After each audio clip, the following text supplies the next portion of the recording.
ಎಲ್ಲರಿಗೂ ನಮಸ್ಕಾರಗಳೊಂದಿಗೆ ಇತ್ತೀಚೆಗೆ ತಮ್ಮೊಂದಿಗೆ ವಿಚಾರಗಳನ್ನು ಹಂಚಿಕೊಳ್ಳುವ ವಿಷಯವನ್ನು ಹೇಳಿದ್ದೆ. ಕುಲಕೌಶಲ್ಯ ನಮಗೆಷ್ಟು ಉಪಯೋಗ, ಕುಲಕೌಶಲ್ಯ ನಮಗೆಷ್ಟು ಉಪಯೋಗ, ಈ ವಿಚಾರದ ಬಗ್ಗೆ ನಾವು ಕೆಲವೊಂದು ವಿಷಯಗಳನ್ನು ಪರಸ್ಪರ ವಿನಿಮಯ ಮಾಡಿಕೊಳ್ಳೋಣ. ನೀವು ಈಗಾಗಲೇ ಗಮನಿಸ್ತಾ ಇರತಕ್ಕಂಥ ಪರಿಸರವನ್ನು ನೋಡಿದಾಗ ಮಾನವನ ಒಂದು ಒಡನಾಟದ ಜೀವನ ಇಲ್ಲಿಂದ ಪ್ರಾರಂಭವಾಗ್ತದೆ ಅಂತ ನಾನಾದರೂ ಭಾವಿಸಿದ್ದೀನಿ. ಹಾಗೆ ತಿಳ್ಕೊಳ್ಬೇಕಾದಂಥ ವಿಚಾರವೂ ಹೌದು. ಏಕೆಂದರೆ ಇತ್ತೀಚಿನ ದಿನಗಳಲ್ಲಿ ಸಾಮಾನ್ಯವಾಗಿ ಎಲ್ಲ ವರ್ಗದ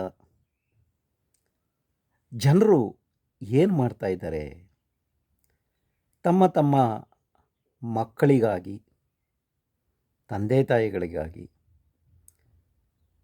ಅಥವಾ ಸಹ ಸಂಬಂಧಗಳ ಒಡನಾಟದ ಜೊತೆ ಆಗಲಿ ಬೆರೆಯುವಂತಕ್ಕಂಥದ್ದು ಭಾಳಷ್ಟು ಕಡಿಮೆ ಆಗಿರ್ತಕ್ಕಂಥದ್ದು ಕಾಣ್ತಾ ಇದ್ದೀವಿ. ಹಾಗಾದರೆ ನಾವು ಯಾಕೆ ಕುಲಕೌಶಲ್ಯಗಳು ಅಂತಂದರೆ ಏನು, ಹೇಗಿರ್ತವೆ ಅಂತಕ್ಕಂಥದ್ದನ್ನು ಆಲೋಚನೆ ಮಾಡಬೇಕಾದದ್ದೇ. ಏಕೆಂದರೆ ಮಾನವನು ಅನಾದಿ ಕಾಲದಿಂದಲೂ ಈ ಭೂಮಿಯ ಜೊತೆ ತನ್ನ ಒಡನಾಟವನ್ನು ಮಾಡ್ಕೊಂಡು ಬಂದಿರತಕ್ಕಂಥದ್ದು ಸಾಮಾನ್ಯವಾಗಿ ನಾವು ಕಾಣ್ತಾ ಇದ್ದೀವಿ. ಹಾಗಾಗಿ ಪ್ರತಿಯೊಂದು ಸಮಾಜದಲ್ಲಿ ಬದುಕುವಂಥ ವ್ಯಕ್ತಿಗಳು ತಮ್ಮ ತಮ್ಮ ತಮ್ಮ ವೃತ್ತಿಪರ ಕೌಶಲ್ಯಗಳನ್ನು ತಮ್ಮ ಹಿರೀಕರಿಂದ ಪರಂಪರೆಯ ಹಾಗೆ ಅದನ್ನು ಕಲ್ತ್ಕೊಂಡು ಬಂದಿರತಕ್ಕಂಥದ್ದು ಸಹಜವಾಗಿರುತ್ತೆ. ಆದರೆ ಇತ್ತೀಚಿನ ಆಧುನಿಕ ಕಾಲದಲ್ಲಿ ಮಕ್ಕಳಿಗೆ ಅವುಗಳ ಪರಿಚಯ ಮಾಡಿಕೊಡ್ತಾ ಇದ್ದಾರಾ, ಅಥವಾ ಮುಂದಿನ ಪೀಳಿಗೆಗೆ ಅದನ್ನು ಪರಿಚಯ ಮಾಡಿಕೊಡ್ತಾ ಇದ್ದಾರಾ? ಯಾಕೆ ಆ ಕೌಶಲ್ಯಗಳನ್ನು ಮರೆ ಹಾಕ್ತಾ ಇವೆ? ನಾವು ಸಾಮಾನ್ಯವಾಗಿ ಒಂದು ಕ್ಷೇತ್ರ ಅಲ್ಲದೆ ಬೇರೆ ಬೇರೆ ಕ್ಷೇತ್ರಗಳನ್ನು ಕೂಡ ನೋಡ್ಬೋದು. ಈಗ ಉದಾಹರಣೆಗೆ ನಾವು ಹೇಳಬೇಕು ಅಂತಂದರೆ ವ್ಯವಸಾಯ ಕ್ಷೇತ್ರದಲ್ಲಿ ನಾವು ಬಹಳ ಇಂದಿನ ಕಾಲದಲ್ಲಿ, ಅಂದರೆ ಅಜ್ಜ ಅಜ್ಜಿ ತಾತ ಮುತ್ತಾತನ ಕಾಲದಲ್ಲಿ ನಾವೆಲ್ಲ ಕಾಳುಗಳನ್ನು ಸಂಗ್ರಹಣೆ ಮಾಡ್ತಾ ಇದ್ದದ್ದಕ್ಕೆ ಒಂದು ಉದಾಹರಣೆ ಹೇಳ್ತಕ್ಕಂಥದ್ದು, ಗುಳಿ ಅಂತ ಮನೆ ಮುಂದೆ ಮಾಡ್ಕೊತಾ ಇದ್ರು. ಅದ್ರ ಪರಿಚಯನೇ ಇಲ್ಲ. ಕಾಳುಗಳ ಸಂಗ್ರಹಣಕ್ಕೆ ಮೂಡ ಅಂತ ಕಟ್ಟಿ ಕಾಳುಗಳನ್ನು ಸಂಗ್ರಹಣೆ ಮಾಡ್ತಾಯಿದ್ರು. ದೊಡ್ಡ ದೊಡ್ಡ ಗಳಿಗೆಗಳಿಗೆ ಹಾಕಿ ದವಸ ಧಾನ್ಯಗಳನ್ನು ಸಂಗ್ರಹಣೆ ಮಾಡ್ತಾಯಿದ್ರು. ಆದರೆ ಆ ಪದ್ಧತಿ ಇಲ್ಲ. ಯಾಕೆಂದರೆ ಇವತ್ತೆಲ್ಲ ಸೂಪರ್ ಮಾರ್ಕೆಟ್ಗಳಿವೆ, ಏನು ಬೇಕು ಅಂದರೆ ನಮಗೆ ಕೈ ಸಿಗ್ತಾ ಇವೆ. ಆದರೆ ಹಣವೊಂದು ಮಾತ್ರ ಸಂಪಾದನೆ ಮಾಡಬೇಕು ಅಂತಕ್ಕಂಥದ್ದು ಎಲ್ಲರ ಮನಸ್ಥಿತಿ ಅಲ್ಲಿ ಒಂದಾಗಿರ್ತಕ್ಕಂಥದ್ದು. ಆದರೆ ಕುಲಕೌಶಲ್ಯಗಳು ಏಕೆ ಉಪಯೋಗ, ಯಾಕೆ ಬೇಕು? ಎಲ್ಲ ಕ್ಷೇತ್ರದಲ್ಲೂ ಒಂದಲ್ಲ ಎರಡಲ್ಲ. ಇವತ್ತು ಒಬ್ಬ ಶಿಲ್ಪಿ ತನ್ನ ಮಕ್ಕಳಿಗೆ ಹೇಗೆ ಕಲೆಯನ್ನು ಅಭಿರುಚಿಯನ್ನು ಮೂಡಿಸಬೇಕು, ಒಬ್ಬ ವೃತ್ತಿಯಲ್ಲಿ ಇರತಕ್ಕಂಥ ಕೆಲವು ವ್ಯಕ್ತಿಗಳು ಅವರದೇ ಆದಂಥ ವೃತ್ತಿಗಳನ್ನು ಪರಿಚಯ ಮಾಡಿಕೊಡ್ಬೇಕಾದದ್ದು ಸಹಜವಾಗಿ ಇರ್ತಕ್ಕಂಥದ್ದು. ಏಕೆಂದರೆ ಇತ್ತೀಚಿನ ದಿನಗಳಲ್ಲಿ ನೀವು ಗಮನಿಸ್ತಾ ಇರತಕ್ಕಂಥದ್ದನ್ನು, ದಿನನಿತ್ಯ ಪತ್ರಿಕೆಗಳಲ್ಲಿ ಕೇಳ್ತಾ ಇರ್ತಕ್ಕಂಥ ವಿಚಾರಗಳನ್ನು ನಾವು ನೋಡ್ತಾ ಇದ್ದೀವಿ, ಅನಲಿಸ್ ಮಾಡ್ತಾನೇ ಇದ್ದೀವಿ. ಏಕೆಂದರೆ ಇವತ್ತು ಎಷ್ಟೋ ಸಾಫ್ಟ್ವೇರ್ ಮತ್ತು ಹಾರ್ಡ್ವೇರ್ ಕಂಪ್ನಿಗಳಲ್ಲಿ ಉದ್ಯೋಗಗಳನ್ನು ಕಳೆದುಕೊಂಡು ಬರ್ತಕ್ಕಂಥ ಯುವಕರು ಮುಂದಿನ ಗತಿಗಳು ಏನು, ನಮ್ಮ ಜೀವನ ಹೇಗೆ, ಇಷ್ಟೆಲ್ಲ ನಾವು ಹಣವನ್ನು ಪ್ರತಿ ತಿಂಗಳು ಗಳಿಸ್ಕೊತಾ ಇದ್ವಿ, ಈಗ ಮುಂದೆ ಏನು ಮಾಡಬೇಕು ಅಂತಕ್ಕಂಥ ಚಿಂತೆಯನ್ನು ಅವರು ಮಾಡುವಂಥ ಸ್ಥಿತಿಗಳು ಈಗ ಆಗಲೇ ಆರಂಭವಾಗಿವೆ. ಹಾಗಾದರೆ ನಿಜಕ್ಕೂ ನಾವೇನಾದರೂ ಬಾಲ್ಯದಿಂದಲೇ ಕೌಶಲ್ಯಗಳನ್ನು ತಿಳ್ಕೊಂಡಿದ್ದರೆ ಅವನು ಎಲ್ಲಾದರೂ ಬದುಕುವಂಥ ಜೀವನವನ್ನು ನಡೆಸುವಂಥ, ಹಾಗೆಯೇ ಹಣವನ್ನು ಸಂಪಾದಿಸುವಂತಹ ವಿಶೇಷ ಕೌಶಲ್ಯಗಳನ್ನು ಅವನು ಬೆಳೆಸ್ಕೊಂಡಿರ್ತಾನೆ. ಹಾಗಾಗಿ ನಾವು ಎಷ್ಟೇ ವಿದ್ಯಾವಂತರಾದರೂ ಕೂಡ, ಬುದ್ಧಿವಂತರಾದರೂ ಕೂಡ, ತಂತ್ರಜ್ಞಾನವನ್ನು ಬಳಸ್ಕೊಂಡ್ರೂ ಕೂಡ, ಅಂತರ್ಜಾಲದ ಯುಗಕ್ಕೆ ನಾವು ಸೇರಿದ್ರೂ ಕೂಡ, ಬಳಕೆ ಆದರೂ ಕೂಡ ಕೌಶಲ್ಯಗಳು ನಮ್ಮ ಜೀವನಕ್ಕೆ ದಾರಿದೀಪವಾಗ್ತವೆ. ಆದರೆ ಅವುಗಳನ್ನು ಬಾಲ್ಯದಿಂದಲೂ ನಾವು ಕಲಿತಾ ಹೋಗಬೇಕು. ಒಂದು ಉದಾಹರಣೆ ಹೇಳಬೇಕು ಅಂತಂದರೆ, ಸಾಮಾನ್ಯವಾಗಿ ಒಂದು ರೈತಾಪಿ ಕುಟುಂಬದಲ್ಲಿ ಮನೆಯಲ್ಲಿರ್ತಕ್ಕಂಥ ಪರಿಸರವನ್ನು ಗಮನಿಸಬೇಕು. ಅಲ್ಲಿ ಮನೆಯಲ್ಲಿ ತಾನು ಯಾವುದರ ಜೊತೆ ಒಡನಾಟಗಳನ್ನು ಇಟ್ಕೊಂಡಿರ್ತಾನೆ. ಸಾಮಾನ್ಯ ಹಳ್ಳಿಗಳಲ್ಲಿ ನೋಡ್ತಕ್ಕಂಥದ್ದು, ಅವರ ರೈತಾಪಿ ಜೀವನದ ಪ್ರಾರಂಭ ಆಗ್ತಕ್ಕಂಥದ್ದು ಹೈನುಗಾರಿಕೆ ಆಗ್ಬೋದು, ಕುರಿ ಸಾಗಾಣಿಕೆ ಆಗ್ಬೋದು, ಹಂದಿ ಸಾಗಾಣಿಕೆ ಆಗ್ಬೋದು. ಇತ್ತೀಚಿನ ದಿನಗಳಲ್ಲಿ ರೇಷ್ಮೆ ಸಾಕಾಣಿಕೆಯೂ ಕೂಡ ಆಗಿದೆ. ಅಷ್ಟೆಲ್ಲ ಯಾಕೆ, ಸಾವಯವ ಕೃಷಿಯಿಂದ ಎಷ್ಟೋ ಅದ್ಭುತವಾದಂಥ ಪ್ರಾಡಕ್ಟ್ಗಳನ್ನು ಇವತ್ತು ರೈತ ಏನು ಮಾಡ್ತಾ ಇದ್ದಾನೆ, ಉಪಯೋಗನ ಮಾಡ್ತಾ ಇದ್ದಾನೆ, ಪರಿಚಯಿಸ್ತಾ ಇದ್ದಾನೆ ಜನಕ್ಕೆ. ಬೇರೆ ಬೇರೆ ಕಡೆಯಿಂದ ಬಂದು ಆ ಸಾವಯವ ವ್ಯವಸಾಯದಿಂದ ಆಗ್ತಕ್ಕಂಥ ಉತ್ಪನ್ನಗಳನ್ನು ಖರೀದಿ ಮಾಡ್ತಾ ಇದ್ದಾನೆ. ಇದು ಆರೋಗ್ಯಕ್ಕೆ ಅತ್ಯಂತ ಅಮೂಲ್ಯವಾದದ್ದು ಅಂತಕ್ಕಂಥದ್ದನ್ನು ಕೂಡ ಅವನು ಪರಿಚಯಿಸ್ತಾ ಇದ್ದಾನೆ. ಆದರೆ ಎಷ್ಟೋ ಮಂದಿ ನಾವು ಹೇಳ್ತೀವಿ, ಇವತ್ತು IT ಕೆಲಸ ಮಾಡ್ತಕ್ಕಂಥದ್ದು, ಸಂಪಾದನೆ ಮಾಡ್ತಕ್ಕಂಥದ್ದು, ನಮ್ಮ ನೆಮ್ಮದಿಯಾಗಿದ್ದೀವಿ, ನಾವು ಕಾರಲ್ಲೇ ಓಡಾಡ್ತೀವಿ, ದಿನನಿತ್ಯ ವಾಯುಮಾರ್ಗದಲ್ಲೇ ಪ್ರಯಾಣ ಮಾಡ್ತಾ ಇದ್ದೀವಿ.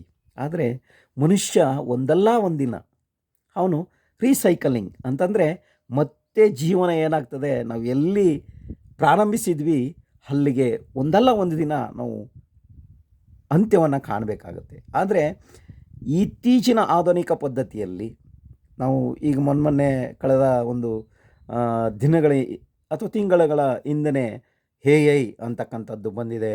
ಎಲ್ಲ ಉದ್ಯೋಗಗಳನ್ನು ಕಿತ್ಕೊಳ್ತಾ ಇದೆ. ಮುಂದೇನು ಅಂತಕ್ಕಂಥ ಜೀವನವನ್ನು ರಾಷ್ಟ್ರಮಟ್ಟದಲ್ಲಿ ಚರ್ಚೆ ಆಗ್ತಾ ಇದೆ. ಆದರೆ ಕೌಶಲ್ಯಗಳನ್ನು ತಿಳ್ಕೊಂಡಿದ್ರೆ ಪ್ರತಿ ಕ್ಷೇತ್ರದಲ್ಲಿ, ಒಂದು ಅಂತಲ್ಲ, ವ್ಯವಸಾಯ ಕ್ಷೇತ್ರ ಅಂತಲ್ಲ, ಅಥವಾ ಸಿನಿಮಾ ಅಂತಕ್ಕಂಥ ಕ್ಷೇತ್ರ ಅಲ್ಲ, ಅಥವಾ ಒಂದು ಕಲೆ, ಶಿಲ್ಪಕಲೆ ಅಂತಕ್ಕಂಥದ್ದಲ್ಲ, ಒಂದು ಮನೆಯನ್ನು ಕಟ್ಟುವಂಥ ಕೌಶಲ್ಯಗಳು ಇರ್ತಕ್ಕಂಥದ್ದು ಅಲ್ಲ, ಹಲವಾರು ಕ್ಷೇತ್ರಗಳಿವೆ. ಅಂದರೆ ಒಬ್ಬ ವ್ಯಕ್ತಿ ವಿದ್ಯೆಯನ್ನು ನಂಬಿಕೊಂಡು, ತನ್ನ ಜ್ಞಾನವನ್ನು ಉಪಯೋಗಿಸ್ಕೊಂಡು ಕೌಶಲ್ಯಗಳನ್ನು ತಿಳ್ಕೊಂಡಿದ್ದರೆ, ವಿಶಿಷ್ಟವಾದಂಥ ಕೌಶಲ್ಯಗಳನ್ನು ಅವನು ತಿಳ್ಕೊಂಡಿದ್ರೆ, ಅವನ ಬದುಕು ಎಲ್ಲಾದರೂ ಕಟ್ಕೊಳ್ತಾನೆ, ಎಲ್ಲಾದರೂ ಜೀವನ ಮಾಡ್ತಾನೆ. ಹಾಗಾಗಿ ನಮಗೆ ನಮ್ಮ ಬದುಕಿನಲ್ಲಿ, ನಾನು ಹೇಳ್ದಾಗೆ, ನಾವು ಎಷ್ಟೋ ದುಡಿತೀವಿ, ಎಷ್ಟೋ ಸಂಪಾದನೆ ಮಾಡ್ತೀವಿ, ಎಷ್ಟೋ ಜೀವನವನ್ನು ಕಳಿತೀವಿ, ಉಳಿಸ್ತೀವಿ. ಆದರೆ ನಮ್ಮ ಕೌಶಲ್ಯಗಳನ್ನು ಮುಂದಿನ ಪೀಳಿಗೆಗೂ ಕೂಡ ದಾರಿ ಎರೆಯುವಂತಕ್ಕಂಥ ವಿಚಾರಗಳನ್ನು ಈಗಲಿಂದಲೂ, ಬಾಲ್ಯದಿಂದಲೂ ಮಕ್ಕಳಿಗೆ ಹೇಳ್ತಕ್ಕಂಥದ್ದು, ಮತ್ತು ನಾವು ಕೂಡ ಉಪಯೋಗ ಮಾಡ್ತಕ್ಕಂಥದ್ದು ಕೂಡ ಒಂದು ರೀತಿಯಲ್ಲಿ ಆರೋಗ್ಯ ದೃಷ್ಟಿಯಲ್ಲಿ ಕೂಡ ಅದು ಅತ್ಯಂತ ಅಮೂಲ್ಯವಾದದ್ದು ಅಂತ ನಾನಾದರೂ ಹೇಳಲಿಕ್ಕೆ ಬಯಸ್ತೇನೆ. ಏಕೆಂದರೆ ಮನುಷ್ಯನಾದವನು ನಾವು ಏನೆಲ್ಲ ಪಡ್ಕೊಂಡ್ರು, ಇವತ್ತಿನ ದಿನದಲ್ಲಿ ಆಹಾರ ಪದ್ಧತಿಗಳನ್ನು ನಾವು ಸೇವನೆ ಮಾಡ್ತಕ್ಕಂಥದ್ದು, ಹಾಗೆಯೇ ಆರೋಗ್ಯದ ಬಗ್ಗೆ ಕಾಳಜಿ ಇಲ್ಲದೆ ಇರತಕ್ಕಂಥದ್ದು, ಮತ್ತು ನಮ್ಮ ದೇಹವನ್ನು ದಂಡಿಸ್ತೇ ಇರತಕ್ಕಂಥದ್ದು, ಹೇಗೋ ಜೀವನವನ್ನು, ಒತ್ತಡದ ಜೀವನವನ್ನು ಬದುಕ್ತಾ ಇದ್ದೀವಿ. ಹಾಗಾಗಿ ನಾವೆಲ್ಲ ಏನು ಮಾಡಬೇಕು, ನಾವು ಅತೀ ಹೆಚ್ಚಾಗಿ ಪರಿಸರದ ಒಡನಾಟವನ್ನು ಇಟ್ಕೊಳ್ಬೇಕು. ಜೊತೆಗೆ ಆ ಪರಿಸರದ ಜೊತೆಗೆ ನಮ್ಮ ಕುಲದ ಕೌಶಲ್ಯಗಳು ಏನಿವೆ ಅವುಗಳನ್ನು ಆಗಾಗ ಏನು ಮಾಡ್ತಾ ಇರಬೇಕು, ನೆನಪಿಸ್ಕೊಳ್ಬೇಕು. ಆ ಕೆಲಸಗಳನ್ನು ಮಾಡ್ತಾ ಇರಬೇಕು. ಅದನ್ನು ಸಾಧ್ಯವಾದಷ್ಟು ಮಕ್ಕಳಿಗೆ ಕೂಡ ಅವುಗಳ ಪರಿಚಯವನ್ನು ಮಾಡಿಕೊಟ್ರೆ, ನಿಜಕ್ಕೂ ಅವನು ಯಾವುದೇ ಕಾರಣಕ್ಕೂ ವಿದ್ಯೆ ಕ್ಷೇತ್ರದಲ್ಲಿ ಒಂದಲ್ಲದೆ ಅದರಲ್ಲಿ ಸಾಧನೆ ಮಾಡಿದ್ರೂ ಕೂಡ ತನ್ನ ಕೌಶಲ್ಯಗಳನ್ನು ಅಲ್ಲೂ ಕೂಡ ಪರಿಚಯ ಮಾಡ್ತಕ್ಕಂಥ ವಿಚಾರಗಳನ್ನು ಮಾಡಬಹುದು. ಯಾಕೆಂದರೆ ಒಬ್ಬ ವ್ಯಕ್ತಿ, ಒಂದು ಮಗು ತಾನು ತನ್ನ ತಂದೆ ತಾಯಿ ಅಜ್ಜ ಅಜ್ಜಿಯಿಂದ ಕಲ್ತಕ್ಕಂಥ ಕೌಶಲ್ಯಗಳನ್ನು ಮುಂದೊಂದು ದಿನ ಅವನು ಇಡೀ ಜಗತ್ತಿಗೆ ಪರಿಚಯ ಮಾಡ್ತಕ್ಕಂಥ ಅವಕಾಶಗಳು ಖಂಡಿತ ಇರ್ತವೆ. ಹಾಗಾಗಿ ನಾವೇನೇ ಆಗಲಿ, ಕೆಲವೊಂದೊಮ್ಮೆ ನಾವೇನು ಮಾಡಬೇಕು, ಮಕ್ಕಳಿಗೆ ಕೌಶಲ್ಯಗಳನ್ನು, ಕುಲಕೌಶಲ್ಯಗಳು ಪ್ರತಿಯೊಂದು, ಇವತ್ತು ಎಷ್ಟೋ ಕೌಶಲ್ಯಗಳು ಅಥವಾ ಪದ್ಧತಿಗಳು ಅಳಿವಿನ ಅಂಚಿನಲ್ಲಿವೆ. ಅವೆಲ್ಲ ಒಂದು ಕಡೆ ಏನಾಗ್ತವೆ, ತಮ್ಮ ಇಡೀ ಪೀಳಿಗೆಯನ್ನೇ ನಶಿಸಿ ಹೋಗಿ ಮೂಲೆ ಸೇರ್ತಾ ಇವೆ. ಆದರೆ ನಮ್ಮ ಹಿರೀಕರಾಗಲಿ, ನಮ್ಮ ಗುರು ಹಿರಿಯರಾಗಲಿ, ವಿಚಾರವಂತರಾಗಲಿ, ಅವುಗಳನ್ನು ಹಾಗಾಗಿ ಮನೆಯಲ್ಲಿ ತಂದೆ ತಾಯಿಗಳಿಂದ ಹಿಡಿದು ಇಡೀ ಕುಟುಂಬ ಮಕ್ಕಳಿಗೆ ಪರಿಚಯ ಮಾಡಿಕೊಳ್ತಕ್ಕಂಥದ್ದು ಅತ್ಯಂತ ಅವಶ್ಯಕವಾಗಿ ಇರತಕ್ಕಂಥ ವಿಚಾರ. ಹಾಗಾಗಿ ನಾನು ಹೇಳ್ತಕ್ಕಂಥದ್ದು ಇಷ್ಟೇ, ಕುಲಕೌಶಲ್ಯಗಳು ಏನಿವೆ ಅದನ್ನು ನಮಗೆ ಸಾಕಷ್ಟು ಉಪಯೋಗಗಳು ಆಗ್ತವೆ. ಅದರಿಂದ ಒಂದಲ್ಲ ಒಂದು ದಿನ ಆ ಕೌಶಲ್ಯಗಳೇ ನಮ್ಮ ಜೀವನಕ್ಕೆ ದಾರಿದೀಪ ಆಗ್ತವೆ. ಹಾಗಾಗಿ ಎಂದಿಗೂ ನಮ್ಮ ಕುಲಕೌಶಲ್ಯಗಳನ್ನು ಮರಿಬಾರದು. ಅವುಗಳ ಮುಂದಿನ ಪೀಳಿಗೆಗೂ ದಾರಿ ಎರೆಯೋಣ. ಅವುಗಳಿಂದ ಆಗ್ತಕ್ಕಂಥ ಲಾಭಗಳನ್ನು ತಾತ್ಕಾಲಿಕವಾಗಿ ನಮಗೆ ಸಿಗದೇ ಇರಬಹುದು. ಒಂದಲ್ಲ ಒಂದು ದಿನ ಆ ಕೌಶಲ್ಯಗಳಿಂದ ನಮ್ಮ ಜೀವನ ಖಂಡಿತ ಯಶಸ್ವಿ ಆಗ್ತದೆ. ಏಕೆಂದರೆ ನಾನು ಮೊದಲೇ ಹೇಳಿದೆ, ಜೀವನ ಅಂತಕ್ಕಂಥದ್ದು ನಾವು ಯಾವುದರಿಂದಲಾದರೂ ರೂಪಿಸಿಕೊಳ್ಳಬಹುದು. ಆದರೆ ಅವನಿಗೆ ಬುದ್ಧಿವಂತಿಕೆ ಅಂತಕ್ಕಂಥದ್ದು ಮಾತ್ರ ಅತ್ಯಂತ ಅಮೂಲ್ಯವಾಗಿರ್ತಕ್ಕಂಥದ್ದು. ಹಾಗಾಗಿ ನಮ್ಮಲ್ಲಿ ಹೇಳ್ತಾರೆ, ಹಿರಿಕರು ಹೇಳ್ತಾರೆ, ಕೋಟಿ ವಿದ್ಯೆಗಿಂತ ಮೇಟಿ ವಿದ್ಯೆಯೇ ಮೇಲು ಅಂತಕ್ಕಂಥದ್ದು. ಎಷ್ಟೊಂದು ಸತ್ಯ ಇದೆ. ಹಾಗಾಗಿ ನಮಗೆ ಎಲ್ಲ ಕ್ಷೇತ್ರದಲ್ಲೂ ಕೂಡ ಮುಖ್ಯವಾಗಿ ಬೇಕಾಗಿರ್ತಕ್ಕಂಥದ್ದು ಕೌಶಲ್ಯ. ಆ ಕುಲಕೌಶಲ್ಯಗಳು ಏನಿವೆ ಅವುಗಳನ್ನು ನೀವು ದಾರಿ ಎರೀರಿ. ಗೊತ್ತಿರ್ತಕ್ಕಂಥವರಿಂದ ವಿಚಾರ ತಿಳ್ಕೊಳ್ಳಿ, ಕಲ್ತ್ಕೊಳ್ಳಿ. ಜೀವನವನ್ನು ಗಟ್ಟಿಯಾಗಿ ಬದುಕುವಂಥದ್ದನ್ನು ನಿರ್ಧಾರವನ್ನು ಕಲ್ತ್ಕೊಳ್ಳಿ. ಎಲ್ಲ ಮಕ್ಕಳು ಇತ್ತೀಚೆಗೆ ಪರೀಕ್ಷೆಗಳು ಬರ್ತಾಯಿವೆ, ಅಂಜಬೇಡಿ, ಹೆಳಕಬೇಡಿ. ಅವುಗಳ ಬಗ್ಗೆ ನೀವು ಕೌಶಲ್ಯಗಳಿಂದ, ಅದು ಕೂಡ ಒಂದು ಕೌಶಲ್ಯ, ನಿಮ್ಮ ಸಾಮರ್ಥ್ಯವನ್ನು ಪರಿಚಯ ಮಾಡಿಕೊಳ್ಳಿ. ಜೀವನ ಅಂತಕ್ಕಂಥದ್ದು ವಿಶಾಲವಾಗಿದೆ, ಅದಕ್ಕೆ ಭಯಪಡಬೇಡಿ. ಜಗತ್ತು ವಿಶಾಲವಾಗಿದೆ, ಬದುಕಲಿಕ್ಕೆ ಎಲ್ಲಾದರೂ ನಾವು ಬದುಕನ್ನು ಕಟ್ಟಿಕೊಳ್ಳಬಹುದು ಅಂತಕ್ಕಂಥ ಚಿಂತನೆಯನ್ನು ನಿಮ್ಮಲ್ಲಿರಲಿ. ನಿಮ್ಮ ಜೀವನ ಖಂಡಿತ ಯಶಸ್ವಿ ಆಗಿರ್ತದೆ, ಯಶಸ್ವಿ ಆಗಲಿಕ್ಕೂ ಕಾರಣಕರ್ತನ ಆಗಿರ್ತದೆ ಅಂತಕ್ಕಂಥದ್ದು. ಏನೇ ಆಗಲಿ, ನಾವು ಈ ಭೂಮಿಗೆ ಬಂದ ಮೇಲೆ ನಮ್ಮ ಜೀವನವನ್ನು ಇಂಥದ್ರಲ್ಲೇ ರೂಪಿಸ್ಕೊಳ್ಬೇಕು ಅಂತಕ್ಕಂಥದ್ದು ನಮಗೆ ಯಾರಿಗೂ ಗೊತ್ತಿಲ್ಲ, ನಿರ್ಧರಿಸಿಲ್ಲ.